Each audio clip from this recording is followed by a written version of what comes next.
mengenai mudik dan arus balik Lebaran ini, Pak. Ini bisa Bapak sampaikan apakah ada kendalanya selama menangani mudik Lebaran ini, Pak? Khususnya saat ini kan sudah dibuat posko ya, dan betul. Kalau tidak salah sesuai pembicaraan kemarin itu mungkin posko itu sudah berakhir hari ini kemarin, ya, sudah berakhir. Bisa dijelaskan Pak, apa kira-kira kendala yang paling sulit dihadapi pihak Bapak, khususnya mungkin mereka yang ke bandara, Pak? Ya, Tribuners, sebenarnya persoalan terbesar dari Batam, seperti perencanaan awal kami sebelum puasa, sesuai dengan prediksi dan survei dari Kementerian Perhubungan bahwa kemungkinan tahun 2023 arus balik dan arus mudik ini akan tumbuh kira-kira hampir 40%. Ini angka yang tidak main-main karena selama 2 tahun lebih masyarakat tidak mudik, Pak. Nah, sehingga kami dari awal bagaimana memenuhi kebutuhan masyarakat ini. Lalu kami berkoordinasi dengan airline, Pak. Karena rata-rata penumpang pesawat melalui Bandara Hang Nadim itu sehari kira-kira 10.000 orang dengan rata-rata 80 pesawat. Kalau kami harus menampung sampai 15.000, artinya dengan pertumbuhan 40% lebih, 40%. Akan 15.000-16.000 penumpang, tentu dibutuhkan pesawat ini, tambahan penerbangan, extra flight. Padahal pesawat-pesawat di Indonesia ini setelah COVID ini banyak menyusut kan, berkurang jumlah pesawat yang beroperasi di Indonesia.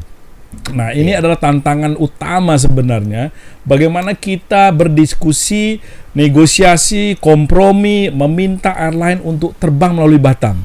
Karena yang membutuhkan pesawat bukan cuma Batam, Pak. Bukan cuma Batam. Terutama Jawa, Pak. Jawa ini yang mudik dari Jakarta kan hampir puluhan juta orang. Puluhan juta, cukup banyak. Nah, jadi ini tantangan terbesarnya bagaimana menghadirkan tambahan kapasitas, Pak.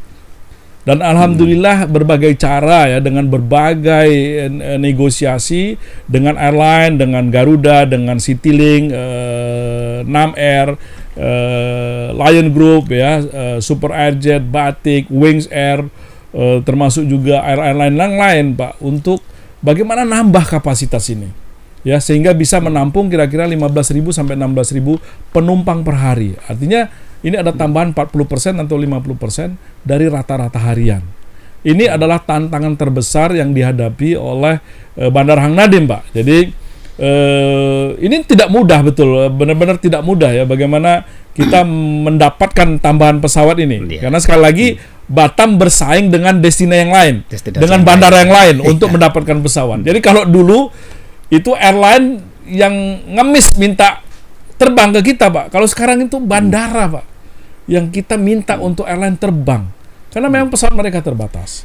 Nah, itu kata kunci yang pertama adalah ketersediaan kapasitas. Ketersediaan kapasitas. Gitu. Jadi, tetapi alhamdulillah kita bisa menambah kapasitas kita sebesar 22%, sehingga dari rata-rata 10.000 11.000 sehari kita bisa mencapai 15.000 sampai 16.000 sehari kapasitas, dan itu penuh selama arus mudik. Jadi berapa kemarin tambahan extra flight, Pak? Ada total 87 terakhir kemarin yang tercatat tanggal 8, jadi 95 tambahan pesawat. Bayangkan ini tidak mudah, Tribuners, di tengah traffic yang padat ya, untuk mendapatkan slot juga tidak mudah ya kan, rotasi pesawat juga tidak mudah, cuaca di beberapa daerah juga tidak kurang bersahabat, dan traffic light ini menyebabkan delay juga kan, ini yang menyebabkan kita. Tetapi saya berterima kasih kepada airline ya,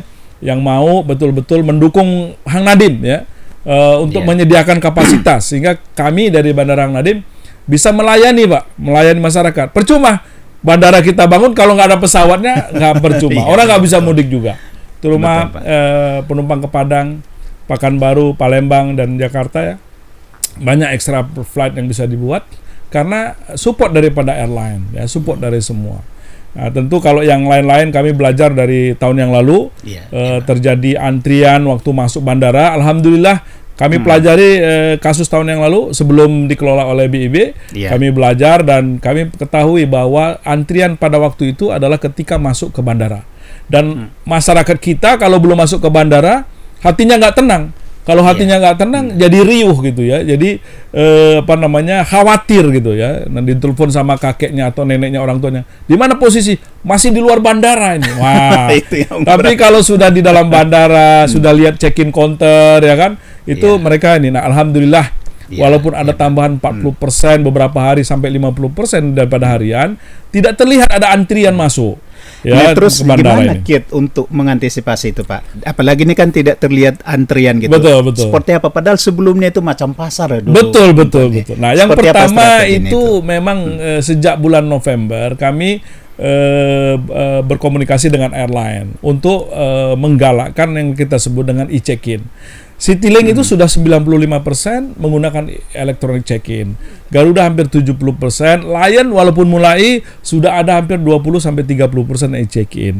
Jadi ini setidak-tidaknya sudah mengurangi crowd orang. Yang kedua, kami minta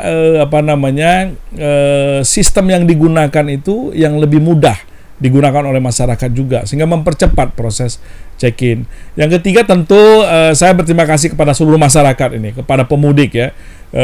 Bagaimanapun mereka sudah merencanakan perjalanan jauh-jauh hari. Mereka sudah punya tiket. Jadi datang ke bandara itu tidak lagi mencari tiket, tapi tinggal check-in saja. Bahkan tinggal boarding saja. Ada sebagian tinggal memasukkan bagasi saja. Nah, ini terima kasih kepada masyarakat pemudik. Sudah mulai pintar ya, masyarakat kita itu kan cepat menyesuaikan diri.